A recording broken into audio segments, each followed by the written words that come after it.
magacaygu waa Cabdiraxmaan Cumar Cabdille waxaana gudoomiyaha ganacsatada gobolka Mudug ahna gudoomiyaha guddiga horumarinta degmada Gaalkacyo runtii aad baan uga mahadcelinayaa saaxiibada igula socda booqashada xaafadda Amal Real Estate iyo saaxiibada kale nooga yimid magaalada Nairobi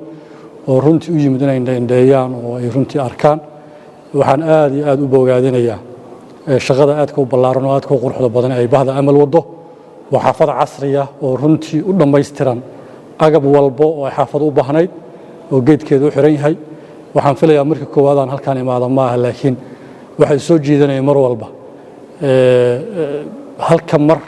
oo ay runtii dadaalka ay ku wadaan iyo shaqada xawliga ku socoto waxaan u maleynayaa 2 wiil ka hor baan mar imido guryo badan oo runtii aan markaas xataa dhuljeexoodu waxaan inuu hadda meel fiican marayso waxaan kaloo aad uga bagay sida ay guryaha u nashqadaysan yihiin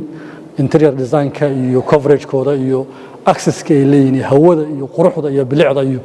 waxa kaloo wax aan la heli kara ahayn waxyaalaha bulshada loo diyaariyay oo sida masaajidka iyo runtii kabaya beerta iyo swimming pool-ada iyo waxaan oran karnaa waa great project waan u mahadcelinaynaa bahda Amal waxaan kaloo kula dardaarmaynaa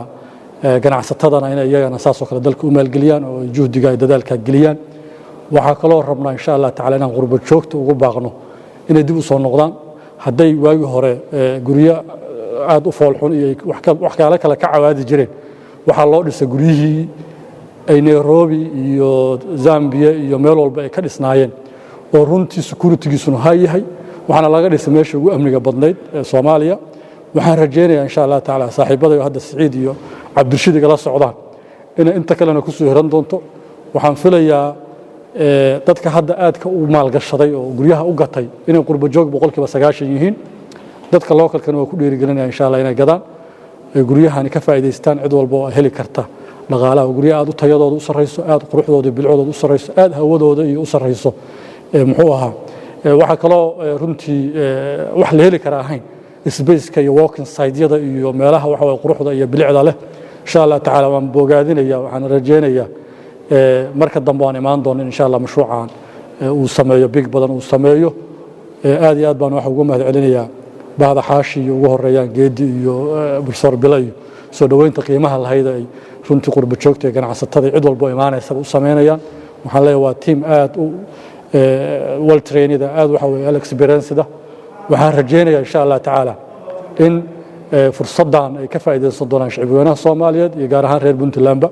cid walbana way u furan tahay sida ay noogu sheegeen waana soo dhaweynaynaa waana runtii talo loo baahnaa iyo waqti loo baahnaa mashruuc loo baahnaa way waxaan ugu duceynaynaa insha Allah inuu Ilaahay mashruuc hirgeliyo dhameystiro sida ugu dhaqsiyaha badan